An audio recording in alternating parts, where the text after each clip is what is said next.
ओम श्री परमात्मने नमः। ओम श्री गुरुभ्यो नमः। ओम श्री ऋषिभ्यो नमः। सर्वेभ्यो नमः। देववाणी संस्कृतम यूट्यूब चैनल में आप सभी संस्कृत प्रेमियों का, धर्म प्रेमियों का हार्दिक अभिनंदन है। मित्रों, आज हम नीति शतकम की 11वीं कक्षा को पढ़ने जा रहे हैं। आचार्य भर्तृहरि द्वारा प्रणीत यह ग्रंथ अद्भुत ग्रंथ है।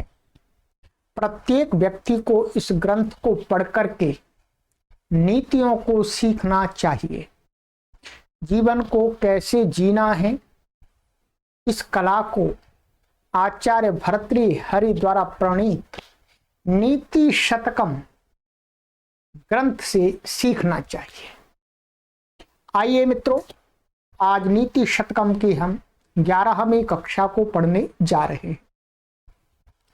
मित्रों, हमारा लक्ष्य है कि 1 करोड़ लोगों तक हम इस प्रकार के वैदिक साहित्य की उत्तम विषयों को, उत्तम चीजों को, उत्तम ज्ञान को पहुंचाएं।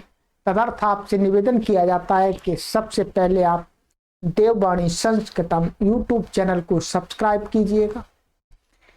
बेल को ऑन पर क्लिक कर लीजिएगा, जिससे आपको सभी कक्षाओं का नोटिफिकेशन प्राप्त हो जाए और कोई भी कक्षा आपसे मिस ना हो। इस नीति शतकम को पूरा पढ़ने के लिए आप प्लेलिस्ट देखिएगा, वहां नीति शतकम का कॉलम बना दिया है, उस पर क्लिक कीजिएगा। सभी कक्षाओं को क्रमानुसार देखिएगा और अपने मित्रों को भी शेयर कीजिएगा, जिससे अच्छी बातों को आपके मित्र भी जान सकें और अच्छी नीतियों को जान करके आपके साथ वो भी उत्तम व्यवहार करें। यदि हम चाहते हैं कि हमारे परिचित मित्रगण, हमारे आसपास के लोग हमारे साथ अच्छा व्यवहार करें, उत्तम व्यवहार करें, हमारे साथ विवाद, झगड़ा, लड़ाई आदि ना करें, हमें सुख और शांति से रहने दें, तो मित्रों अपने परिचित लोगों को और अपने आसपास के लोगों को अच्छा बनाइएगा, उनको अच्छी बातें सिखाइएगा, अच्छी बातें उन तक पहुंचाइएगा। और यदि आप चाहते हैं कि आपके परिचित मित्र आपसे लड़ाई झगड़ा करें, आपको पीटें, आपको परेशान करें, आपको दुख दें, आपको कष्ट दें, तो फिर आप अच्छी बातों को उन्हें कभी मत बताइएगा, कभी मत बताइए। परंतु शायद मेरा विश्वास है कि आप ऐसा नहीं सोचते हैं। आप ऐसा ही सोचते हैं कि आपके परिचित मित्र और आपके सगे संबंधी, आपके आसपास के लोग आपके साथ प्रेम का व्यवहार करें, आपके साथ सत्य का व्यवहार करें, आपके साथ उत्तम व्यवहार करें, आपको कष्ट ना दें, आपको सुख पहुंचाएं, आपको शांति से रहने दें। तो आइएगा मित्रों, इसीलिए मैं आपसे निवेदन करता हूं कि आप अधिक से अधिक इन वीडियोज को शेयर करते रहिए। चलिएगा, देववाणी संस्कृतम की व्हाट्सएप नंबर से यदि आप जुड़ना चाहते हैं समूह से, तो आप इस पर हमें संदेश लिख करके भेजिएगा, गुरुजी नमस्ते, हमें भी देववाणी संस्कृतम व्हाट्सएप समूह में जोड़ दीजिएगा। चलिएगा मित्रों, गत कक्षा में मैंने आपको श्लोक पढ़ाया था, मूर्ख पद्धति का अंतिम श्लोक हमने ये पढ़ा था, 15वां श्लोक। वरम पर्वत दुर्गेशु भ्रांतम वनचरैः सह न मूर्ख जन संपर्क सुरेंद्र भवनेष्वपि, ये पढ़ाया था मैंने आपको। मूर्ख पद्धति के श्लोक, मूर्ख की निंदा के श्लोक जो इसके अंदर हैं वो समाप्त हो गए हैं। 15 श्लोक थे। अब आ रहा है विद्वत पद्धति, अर्थात विद्वान लोगों, ज्ञानी लोगों, धार्मिक लोगों की प्रशंसा करेंगे आचार्य भर्तृहरि। विद्वत पद्धति में यही है, आइएगा ये श्लोक है, ठीक है।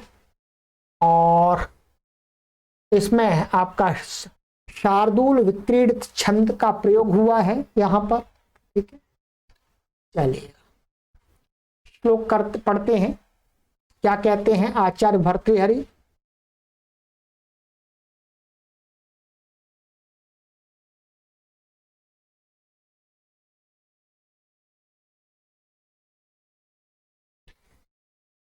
शास्त्रोपस्कृत शब्द सुंदर गिरा शिष्य प्रदेयागमा विख्याता कवयो वसन्ति विषयेयश्च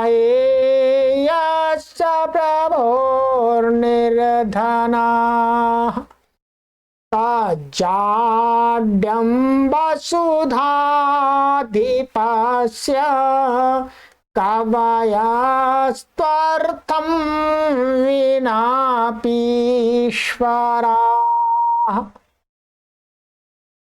कोत्स्याः स्युः कुपरीक्षका हि मणयो यैरर्घतः पातिता। बहुत सुंदर श्लोक है, आइएगा इसका अन्वय कर लेते हैं, अपने आप अर्थ स्पष्ट हो जाएगा। शब्दों का अन्वय है, शास्त्रोपस्कृत शब्द सुंदर गिराः शिष्य प्रदेयागमाः विख्याताः कवयः यस्य प्रभो विषये निर्धनाः वसन्ति तत् वसुधाधिपस्य जाड्यम् एव अध्यार करेंगे, कवयः तु अर्थम विना अपि ईश्वराः संति, संति का अध्याहार करेंगे। यैहि मणयः अर्घतः पातिताः ते कुपरीक्षकाः हि कुत्स्याः स्युः। आचार्य भर्तृहरि कह रहे हैं विद्वानों की प्रशंसा में और राजाओं की निंदा की गई है। इसमें कहते हैं कि शास्त्रोपस्कृत शब्द सुंदर गिराः, अर्थात शास्त्रों के अनुकूल, शास्त्रानुकूल शब्द हैं जिन कवियों के, कैसे विद्वान लोग जो शास्त्र के अनुकूल शब्दों को बोलते हैं, अर्थात शास्त्रों में बताए गए नियमों को, कानूनों को, अच्छी बातों को बताते हैं। ऐसे विद्वान लोग क्या है, शास्त्रोपस्कृत शब्द सुंदर गिराः, शास्त्र के द्वारा उपस्कृत माने संस्कारित, शब्द माने जो शब्द हैं शुद्ध शब्द हैं, एकदम उच्चारण शुद्ध है, उनका अर्थ भी शुद्ध वो बताते हैं, जैसा का है वैसा का वैसा ही। ऐसी गिराः माने शब्द वाणियां हैं जिनकी कहते हैं शिष्य प्रदेयागमाः, और शिष्यों को, अपने शिष्यों को प्रदान करने योग्य जिनके पास में ज्ञान है, ठीक है। शिष्य माने प्रदेयाः, आगमा, आगम माने ज्ञान, माने शिष्यों के लिए प्रदान करने वाला जो ज्ञान है जिन गुरुओं के पास में, अर्थात अपने शिष्यों को निपुण बनाने वाले गुरु लोग, आचार्य लोग, धार्मिक लोग, उपदेशक लोग, ऐसे कहते हैं विख्याता कवयः, ऐसे प्रसिद्ध कवि माने वही विद्वान, ऐसे कवयः ऐसे विद्वान लोग इनकी वाणी शास्त्रों के अनुकूल है, शुद्ध है, उसका अर्थ भी शुद्ध बताते हैं, और जिनके पास में शिष्यों को देने के लिए अपार ज्ञान है। मित्रों कहते हैं कवयः ऐसे कवि लोग, यस्य माने जिस, प्रभो हो राजा के, जिस राजा के, विषय माने राज्य में, निर्धना वसंती निर्धन होकर के रहते। बहुत सुंदर। अर्थात विद्वान लोग, धार्मिक लोग, जो जिन्होंने शास्त्रों का अध्ययन किया, लंबे समय तप किया और हमेशा निरंतर शास्त्रों का प्रचार प्रसार करते हैं, ऐसे विद्वान लोग जिस राजा के राज्य में निर्धन होकर के रहते हैं, अर्थात उनको मूलभूत सुविधाएं भी प्राप्त राजा के राज्य में नहीं होती हैं। कहते हैं भर्तृहरि महाराज जी, तत् वसुधाधिपस्य जाड्यम, जो निर्धन होकर के जिसके राज्य में रहते हैं वो कवियों का दोष नहीं है।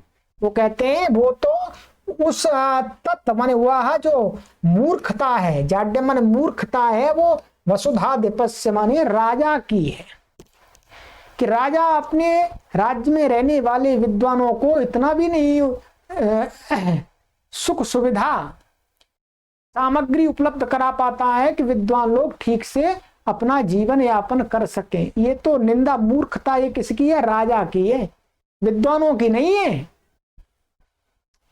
कहते हैं कावायाः तो अर्थम विनापि ईश्वरा सन्ति, कवि लोग होते हैं, विद्वान लोग होते हैं, वो तो बिना धन के, माने अर्थ के बिना भी, धन के बिना भी, ईश्वरा सन्ति, वो तो स्वामी है। फिर भी अर्थात ज्ञान है उनके पास में, धन नहीं है तो भी वो स्वामी है, स्वाभिमानी है। वो किसी के सामने हाथ नहीं फैलाते हैं, लाओ महाराज जी लाओ कुछ दे दो, है ऐसा नहीं। विद्वान लोग सत्य का प्रचार प्रसार करते हैं। कहते हैं कि वो राजा की मूर्खता है, क्योंकि जो कवि लोग हैं वो तो बिना धन के भी अपने मालिक हैं, स्वामी हैं। कहते हैं कि यही उपमा दे रहे हैं, यही ही माणायाः अर्घताः पातिताः, जिन लोगों के द्वारा मणियों का मूल्य गिरा दिया, अर्थात मणियों का मूल्य कम आंका गया है, जिन लोगों के द्वारा मणि है करोड़ों रुपए की, अरबों रुपए की, परंतु उसको कह रहे हैं जो परीक्षक हैं,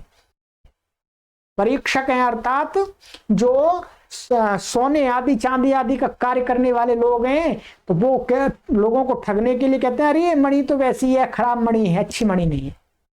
तो कहते हैं जिन लोगों के द्वारा मणियों का मूल्य कम किया गया है, कम बताया गया है, कहते हैं ते कुपरीक्षकाः ही कुत्स्याः स्युः, वे कुपरीक्षक अर्थात उस मणि को ठीक प्रकार से न पहचानने वाले लोग ही कुत्स्याः माने निंदा के योग्य है, न कि मणियां जो मणि है वो तो उसकी तो कीमत हमेशा रहेगी, पर मणि को ठीक प्रकार से न पहचान करके उसका मूल्य कम लगाने वाले लोगों की मूर्खता है, उन्हीं की निंदा होती है कि इसको मणि पहचानना नहीं आता है। ठीक इसी प्रकार उपमा से बताया कि जिस राजा के राज्य में विद्वान लोग निर्धन होकर के रहते हैं, तो राजा की मूर्खता है कि राजा उन विद्वानों की कीमत को नहीं पहचानता है, उनके मूल्य को नहीं पहचानता है, उनके ज्ञान की उपयोगिता को नहीं पहचानता है। ये उन कवियों की मूर्खता नहीं है, ये तो राजा की मूर्खता है। जिस प्रकार से मणियों की मूर्खता नहीं है, मणियों की कमी नहीं है, मणि ठीक गलत नहीं है, मणि को ठीक प्रकार से न पहचान कर उनका मूल्य कम करने वाले लोगों की मूर्खता है। तो मित्रों यही कहा कि विद्वान निर्धन होकर के भी मालिक होता है, स्वामी होता है। और राजा यदि राजा के राज्य में यदि इस प्रकार का व्यवहार होता है विद्वानों के प्रति, तो वो राजा कितना भी बड़ा बेशक हो तो भी वो निंदा का पात्र होता। आइएगा, इसलिए हमेशा विद्वानों की कीमत को पहचानिएगा। ज्ञान ऐसे नहीं मिलता, ज्ञान के लिए तपस्या करनी पड़ती है, आराधना करनी पड़ती है, परिश्रम करना पड़ता है बहुत लंबे समय तक, तब ज्ञान की प्राप्ति होती है। ज्ञान कोई ऐसी चीज नहीं है कि हाथ रखा सिर पर और ज्ञान आ गया, ज्ञानी बन गए, नहीं। ज्ञान ऐसी चीज नहीं है कि किसी ने उठाया थैला भर के दे दिया, लो जी ले जाओ ज्ञानी बन गए, नहीं।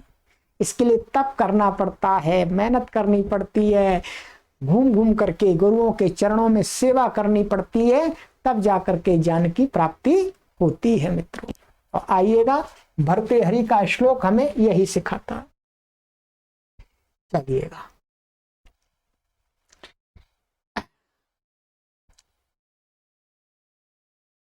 आगे श्लोक है, या इसमें भी राजा की निंदा की गई है। आइएगा, इसका श्लोक है आपका ये भी शार्दूल विक्रीट छंद का प्रयोग हुआ है इसमें भी। आइएगा,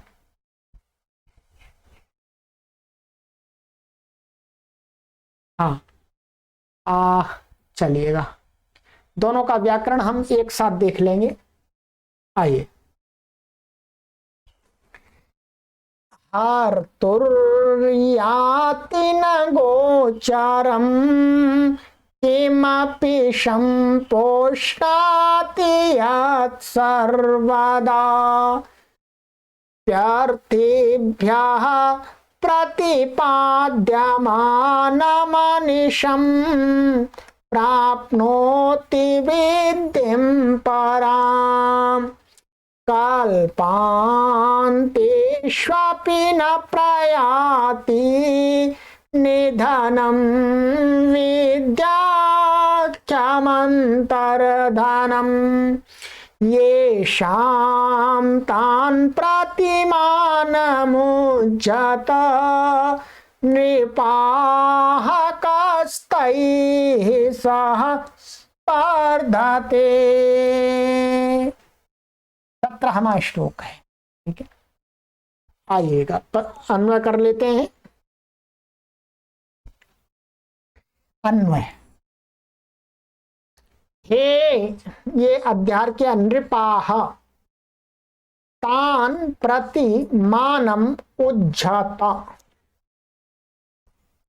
येषां समीपे विद्याख्यम अंतः धनम अस्ति यत् हर्तुः गोचरम न याति सर्वदा किम अपि शं पुष्णाति अर्थिभ्यः प्रतिपाद्यमानम् अनिशं हि परां वृद्धिं प्राप्नोति कल्पान्तेषु अपि निधनं न प्रयाति तैः सह कः स्पर्धति।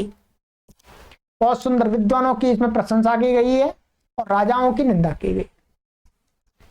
कहते हैं कि हे राजा भर्तृहरि राजाओं को संबोधन करके कह रहे हैं, सुनो हे नृपाः, हे राजा लोगो सुनो, तान प्रतिमानम उज्झता, तान माने उन लोगों के प्रति, मानम माने अपना अहंकार, उज्झता छोड़ दो, उन लोगों के प्रति अपना अहंकार छोड़ दो, उनके सामने अपना अहंकार छोड़ दो। किनके? कहते ये शाम समीपे, जिन लोगों के पास में विद्याख्यम अंतः धनम अस्ति, जिनके पास में विद्या रूपी ज्ञान, विद्या रूपी ज्ञान, अंतः धनम माने अंदर रहने वाला ज्ञान धन है। किनके पास में होता है विद्या रूपी अंतर ज्ञान? होता है विद्वानों के पास में। तो उन विद्वानों के प्रति अपना अहंकार त्याग दो, छोड़ दो। इनके पास में धन है। अंत यत हर्तु गोचरम न याति, कहते हैं वो ऐसा धन है, हर्तु माने चोर, चोर की दृष्टि में भी वह धन नहीं आता है। विद्या अंतर्धनम, जो अध्याख्यम अंतर्धनम है, वो चोर भी उसको नहीं देख सकते, उसको चुरा सकता है चोर भी। सर्वदा किम अपि शम पुष्णाति, और कहते हैं कि सर्वदा माने हमेशा, किमापि अर्थात किसी न किसी को वह ज्ञान पुष्णाति माने पुष्ट करता रहता है, अच्छा बनाता रहता है, श्रेष्ठ बनाता रहता है विद्वानों का ज्ञान। किसी हर समय हमेशा भाई विद्वानों के पास में लोग आते जाते रहते हैं, तो लोग उनका लाभ उठाते रहते हैं उनके ज्ञान से। और कहते हैं पुष्णाति अर्थिभ्यः प्रतिपाद्यमानम अनिशम ही पराम वृद्धिम प्राप्नोति, और अर्थिभ्यः अर्थात जो लोग, जो याचक होते हैं, अर्थिभ्य माने जो मांगने वाले, माने शिष्य लोग, माने अर्थिभ्य माने शिष्य लोग। तो अर्थ में याचक कौन मांगता है गुरु से ज्ञान? शिष्य मांगता है, गुरु जी ज्ञान दीजिएगा, पढ़ाइएगा, लिखाइएगा। तो कहते हैं उन शिष्यों के प्रतिपाद्यमानम, शिष्यों को अनिशम माने निरंतर दिन रात गुरुओं के द्वारा शिष्यों के लिए दिया गया जो ज्ञान होता है, कहते हैं पराम वृद्धिम प्राप्नोति, बढ़ता ही रहता है। अर्थात वो ज्ञान गुरु शिष्य को दे रहा है तो वो ज्ञान उसका बढ़ रहा है गुरु का, क्योंकि शिष्य उसको सीख रहा है, शिष्य और किसी को सिखाएगा, फिर वे और किसी को सिखाएंगे और किसी को सिखाएंगे। इस प्रकार से जो गुरु की विद्याएं हैं वो बढ़ती जा रही हैं, बढ़ता है। वो ऐसा अंतर ज्ञान है, अंतर्धन है वो। कहते हैं कल्पांतेषु अपि निधनम न प्रयाति, माने कल्पांतों में, कल्पांतरों में माने लंबे समय तक भी वो क्या है, निधनम न प्रयाति, मृत्यु को प्राप्त नहीं होता, नष्ट नहीं होता है, वो ज्ञान बढ़ता ही चला जाता है। तैहि सह कह स्पर्धते, भाई ऐसे उन विद्वानों के साथ में कहा स्पर्धते, कौन स्पर्धा कर सकता है, कौन उनका सामना कर सकता है? भाई कोई नहीं कर सकता। राजा लोगो तुम क्या हो? कुछ भी नहीं हो, कोई नहीं कर सकता विद्वानों के साथ में स्पर्धा। विद्वान तो विद्वान है ठीक है। तो विद्वानों की इसमें प्रशंसा की गई है कि विद्वान दुनिया के सर्वश्रेष्ठ जन होते हैं, इसलिए हमेशा विद्वानों का सत्कार और सम्मान प्रत्येक व्यक्ति को करना चाहिए, क्योंकि विद्वान लोग समाज की उन्नति के लिए, मनुष्यों के दुखों को दूर करने के लिए, संसार में शांति की स्थापना के लिए कार्य करते हैं, उपदेश देते हैं। तो इसलिए राजा लोगों तुम कभी घमंड मत करो। भर्तृहरि कह रहे हैं विद्वानों के सामने नम्र होकर के रहो, उनकी बात को सुनो, तभी तुम्हारा राजा लोगों कल्याण होगा। ये ध्यान रखिएगा। मध्यकाल में जब गुरुओं की बात को राजा लोग नहीं मानते थे तो उच्छृंखल बन गए तो भारत देश पराधीन हो गया। उल्टे उल्टे कार्य करने लगे राजा लोग, उपदेश सुनते ही नहीं थे, किसी की गुरु की बात को ही नहीं मानते थे। तो इस प्रकार से अधोपतन होता चला जाता है। तो इसलिए कहा कि विद्वानों का सत्कार सम्मान हर व्यक्ति को हर जगह करना चाहिए। चलिएगा, 2 श्लोक हमने आपको इसमें पढ़ा दिए और इन दोनों का थोड़ा व्याकरण देख लेते हैं, आपको बता देते हैं। आइएगा। शास्त्रोपस्कृत शब्द सुंदर गिरह, ये क्या है? प्रथमा विभक्ति बहुवचनांत का रूप है और ये कवयः का विशेषण है। ऐसे शिष्य प्रदेयागमाः, ये भी प्रथमा विभक्ति बहुवचनांत है, कवयः का विशेषण है ये। विख्याताः, ये भी प्रथमा विभक्ति बहुवचनांत है, कवि का विशेषण है। ठीक है। वसंती क्रियापद है, लट लकार का प्रथम पुरुष का, बहुवचन का, वस धातु का। विषय, विषय का अर्थ यहाँ राज्य है, तो ये सप्तमी व्यक्ति एक वचनांत है। यस्य षष्ठी व्यक्ति एक वचनांत है। प्रभोः षष्ठी व्यक्ति एक वचनांत है। निर्धनाः, ये भी कवियों का विशेषण है। ठीक है। तो ये भी प्रथमा व्यक्ति बहुवचनांत है।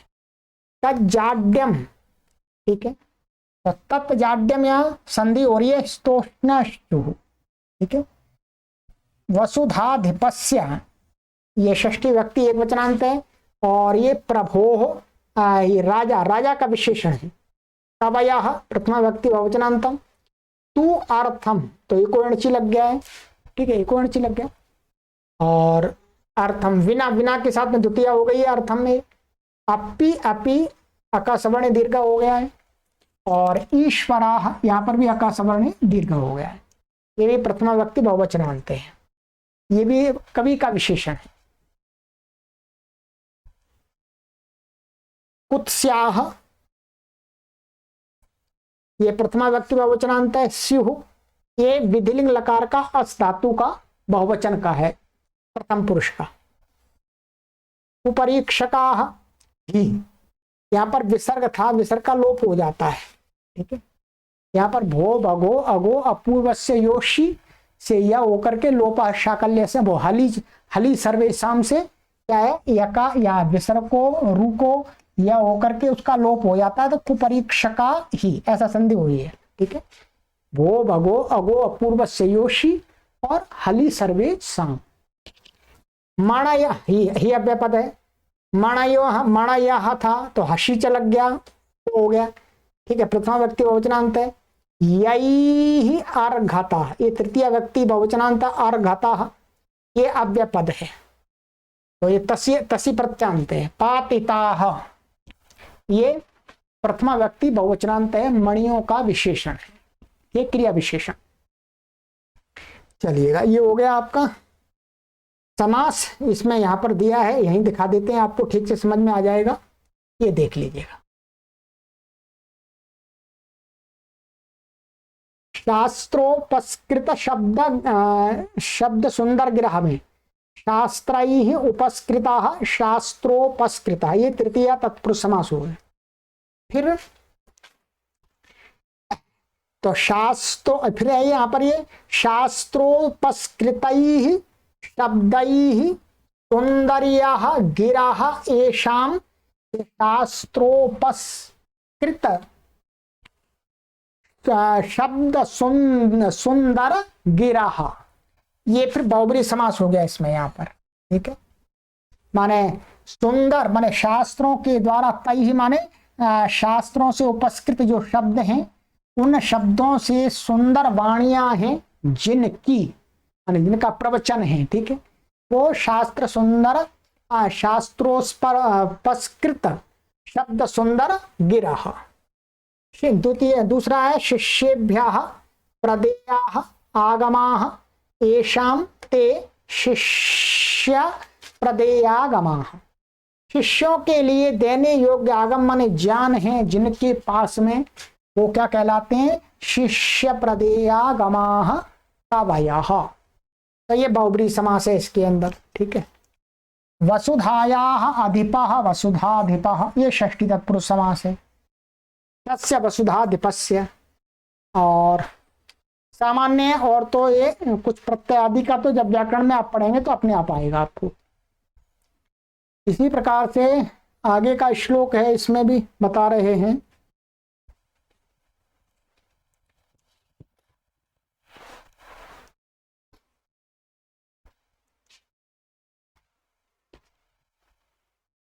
हर्तु याति, ये हर्तु हर्त्री का षष्ठी विभक्ति का एक वचनांत है, ठीक है। हर्तुर याति, याति लटलकार का या धातु का एक वचन का प्रथम पुरुष का। नाब्दव गोचरम द्वितीय व्यक्ति वचनांत है। केमापि, केम और अपि है। शम अव्यय। पुष्णाति पुष्ट धातु का है लटलकार का। यत सर्वदा अव्यय है। अर्थिभ्या अपि, ये अपि है, यहाँ संधि हो गई है वास्तव में, आकाश सवर्ण दीर्घ संधि हो गई है अपि। फिर अर्थिभ्या, यहाँ एक कोणची लग गया है, पी पी पी का ई को यह हो गया है। अर्थिभ्या ये चतुर्थी विभक्ति बहुवचनांत का है। प्रतिपाद्यमानम द्वितीय व्यक्ति एक वचनांत है। हाँ नहीं, ये प्रथमा व्यक्ति एक वचनांत है। अनिशम ये अव्ययपद है। प्राप्नोति लट लकार का है। वृद्धिम द्वितीय व्यक्ति एक वचनांत। पराम ये भी द्वितीय व्यक्ति एक वचनांत है। कल्पांतेषु सप्तमी व्यक्ति बहुवचनांत अपि अव्ययपद, एको अणची संधि हो गई है, ना अव्यय प्रयाति पूर्वत है ये, ठीक है। निधनम, ठीक है न, ये प्रथमा निधनम द्वितीय व्यक्ति एक वचनांत है। विद्याख्यम, तो विद्याख्यम द्वितीय प्रथमा व्यक्ति एक वचनांत है। अंतर्धनम प्रथमा व्यक्ति एक वचनांत है। येषाम षष्ठी व्यक्ति बहुवचनांत है। तान द्वितीय व्यक्ति बहुवचनांत, प्रति अव्ययपद है। मानम द्वितीय व्यक्ति एक वचनांत। उज्झाता ये लोट लकार का मध्यम पुरुष का बहुवचन का रूप है। नृपाह प्रथमा व्यक्ति बहुवचनांत है। कस्तय, तो कह तई विसर्जनीय से सा हो गया है, ठीक है। कह तई, तई उनके साथ में, सा के योग में तृतीया हो गई है। स्पर्धते स्पर्धा, स्पर्ध धातु का लट लकार का प्रथम पुरुष का एक वचन का रूप है, ठीक है। इसमें कोई विशेष समास देखिएगा, यहां पर संधि आदि तो मैंने आपको बताई दी सारी, और इसमें कोई विशेष समास नहीं है। चलिए, तो ये हो गया मित्रों आपका। अब आगे का श्लोक हम पढ़ेंगे विद्वानों की प्रशंसा में, आगे का अभिनवम अदालेख आदि, ठीक है। चलिएगा मित्रों, अपने मित्रों को भी शेयर करते रहिएगा। और मित्रों आपसे निवेदन करता हूं, इस अभियान को चलाने के लिए मित्रों हमें आपका आर्थिक सहयोग चाहिए। आप इस अभियान में मासिक सदस्य बनिएगा, जिससे मैं इस कार्य को और विस्तार दे सकूं और निर्बाध रूप से अधिक कर सकूं। ये मैं आपसे प्रार्थना करता हूं, निवेदन करता हूं। प्रति माह आप हमें जितना भी आप पर सामर्थ्य है उतना सहयोग प्रदान करते रहिएगा। ये अकाउंट नंबर दिया गया है, गूगल पे, फोन पे, पेटीएम नंबर भी दिया गया है, ठीक है। इसी अकाउंट से सारी गतिविधियां संचालित हो रही हैं, और हमें अपना सहयोग प्रदान करके मित्रों इस व्हाट्सएप नंबर पर सूचित भी करें। चलिएगा, विद्या के प्रचार प्रसार के लिए यह अभियान चलाया। सर्वेभ्यो नमः।